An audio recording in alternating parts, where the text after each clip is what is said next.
नहीं वो भी असली दिखाई दे रहा है।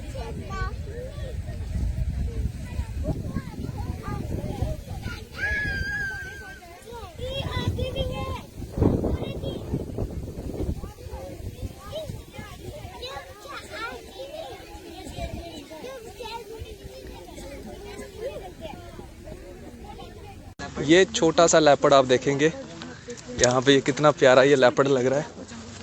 और ये छोटा सा लेपर्ड,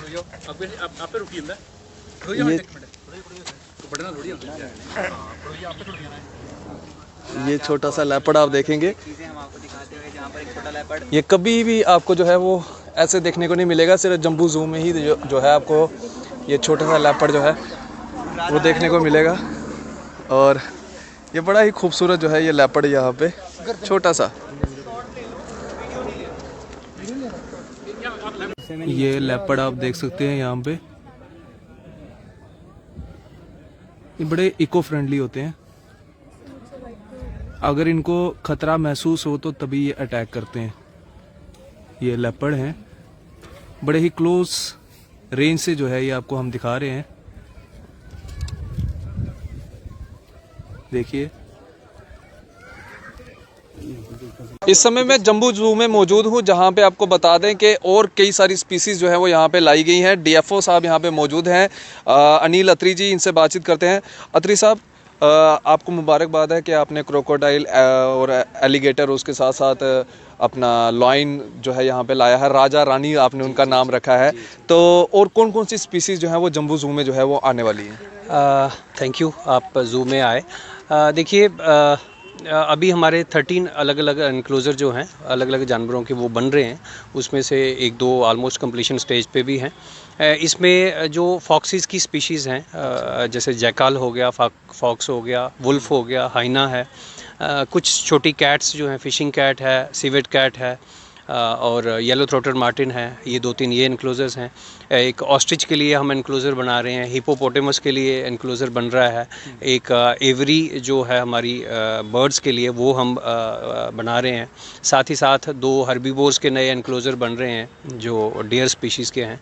तो ये सारे एनिमल जो हैं, जैसे इंडियन गौर का मैं बात करूँगा कि इंडियन गौर जो बुल जिसको बोलते हैं, इंडियन बुल वाइल्ड जो है, उसका भी हमारा एनक्लोज़र ऑलमोस्ट रेडी है। तो उसका भी हम टेकअप करे हुए हैं बाकी ज़ू के साथ कि कोई हमें डोनेट कर दे जम्बू ज़ू के लिए।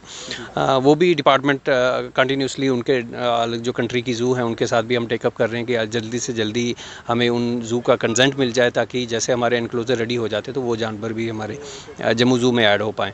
तो मैं आपके मीडियम से पब्लिक को यही बताना चाहूँगा कि अगले 2-3 महीने में आपको बहुत सी नई स्पीशीज़ जो है जम्बू ज़ू में देखने को मिलेंगी। और ये प्रोसेस कंटिन्यूड रहेगा, क्योंकि ज़ू ऐसा है कि जिसमें कुछ ना कुछ ऐड होता रहता है, चाहे वो पब्लिक फैसिलिटीज़ हों, चाहे वो एडवेंचर एक्टिविटीज़ हों, चाहे वो जानवर के रिलेटेड एनक्लोज़र्स हों। तो ये चीज़ें बहुत सी हैं। जैसे अभी मैं बताऊं, जो हमारा जंगल सफारी का है वो भी पाइपलाइन में है। वो होपफुली हम आगे टेकअप करेंगे ये चीज़ें, जहां आप ओपन जिप्सीज या गाड़ी में बैठ के जंगल में घूमते हुए जंगली जानवरों को देखेंगे, किसी बाड़े के अंदर बंद नहीं देखेंगे। तो ये सारी चीज़ें पाइपलाइन में हैं, बट क्योंकि ये फेज्ड मैनर में होंगी, धीरे धीरे होंगी, तो उस पे डिपार्टमेंट कंटिन्यूसली प्रयास कर रहा है। अनिल जी, जिस तरह से ये स्पीसीज़ जो आप लाने वाले हैं, कई स्पीसीज़ इसमें ऐसे हैं जो कि टेम्परेचर के हिसाब से जो है वो अपने आप को मेंटेन करते हैं और उनके लिए मेंटेन टेम्परेचर जो है वो रखना पड़ता है। तो क्या वो जम्मू के इस टेम्परेचर में जो है वो रह पाएंगे? हाँ, देखिए, नॉर्मली जो जानवर हम लाएंगे, अभी तो फ़िलहाल अपनी कंट्री के जो जानवर हैं उन्हीं पे हम फोकस कर रहे हैं। ज़्यादा प्रॉब्लम हमें विंटर में आती है, क्योंकि गर्मी हमारे कंपैरिजन में ऑलमोस्ट सिमिलर ही रहती है, जो कहीं ज़्यादा ही होगी जम्मू के कंपैरिजन में हम देखें। बट सर्दी के लिए हमारे स्पेशल इंतज़ाम रहते हैं जानवरों के लिए। जितने भी इनके नाइट शेल्टर्स हैं, जहाँ जानवर रात को रेस्ट करता है, वहाँ प्रॉपर हीटिंग मैकेनिज़्म रखे हुए हैं, उनको प्रॉपर ड्राई स्पेसिस प्रोवाइड करते हैं। उनका फीड भी जहाँ तक जिस एनिमल को जो विंटर में रिक्वायर्ड रहता है, सप्लीमेंट्स हों, चाहे वो कुछ स्पेशल फीड हो, वो भी हम अरेंज करते हैं। तो हीटिंग और ह्यूमिडिटी मेंटेन रेगुलर हम कर रहे हैं। जैसे मैं आपको बताऊंगा कि जो स्नेक्स हैं, सांप हम देखते हैं, वो नॉर्मली हमें सर्दियों में नहीं दिखते हैं। रीज़न यही है कि ये कोल्ड ब्लडेड एनिमल है और ये सर्दियों में जो है ज़मीन के अंदर चले जाते हैं अपने आप को गर्म जिंदा रखने के लिए। यहाँ ज़ू में जो हमने सांप रखे हुए हैं उनके लिए हम हीटिंग जो हीटर्स लगे हुए हैं, ऑयल फील्ड हीटर यूज़ करते हैं। वो बेसिकली ड्राइनेस नहीं होने देता इनक्लोज़र में। साथ ही साथ हम जो ह्यूमिडिटी के लिए वाटर सोर्स भी पास रखते हैं ताकि वो एक रेगुलेट टेम्परेचर और उसको ह्यूमिडिटी दोनों मिल पाए। तो अभी तक हमारे जितने भी जानवर हैं वो अच्छा परफॉर्म कर रहे हैं, हेल्थ वाइज भी ठीक है, फीड भी नॉर्मल ले रहे हैं। तो सर्दी से जो बेसिक फैसिलिटीज़ चाहिए होती हैं वो डिपार्टमेंट इंश्योर कर रहा है। एक आखिरी सवाल रहेगा, अगर ये सवाल ना पूछा तो जम्मू वासी मेरे को गालियां देंगे कमेंट सेक्शन में। नाइट सफारी का इसमें जो था जम्बू ज़ू में रखा गया था, तो आपने कहा है कि पाइपलाइन में है, तो हम क्या समझें कि कब तक जो है ये ऑन ग्राउंड जो है वो हो जाएगा? जी देखिए, अभी हमारा जो प्रायर फोकस है वो एनिमल एनक्लोजर्स पे है। जैसे हमारी ये स्पीशीज़ सारी कंप्लीट हो जाती हैं जो CZA से अप्रूवल जिन स्पीशीज़ का मिला हुआ है, उसके बाद हम हर्बीवोर सफारी का या कार्निवोर सफारी का भी बेसिकली प्लान में है। इसका मास्टर प्लान में हमने कंपोनेंट रखे हुए हैं।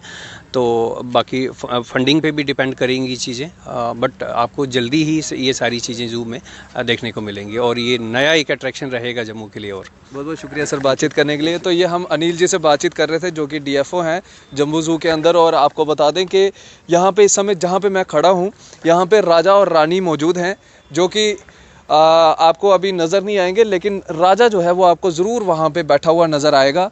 आप देख सकते हैं वहाँ पे राजा को जो आपको बैठा हुआ नज़र आएगा। ये एक नई स्पीस जो है वो यहाँ पे जम्बू ज़ू के अंदर लाई गई है, लॉयन। और अगर इनके खाने की अगर हम बात करें, जो हमने बातचीत की है, तो लगभग 10 किलो जो है वो एक जानवर जो है वो खाता है और 10 किलो दूसरा जानवर। बाकी आने वाले दिनों के अंदर जम्बू ज़ू के अंदर कई सारी चीज़ें जो है वो आपको देखने को मिलेगी। आप इसी तरह से बन रहे थे न्यूज़ नाउ के साथ। मुझे दीजिए इजाज़त। आदाब, अस्सलाम वालेकुम।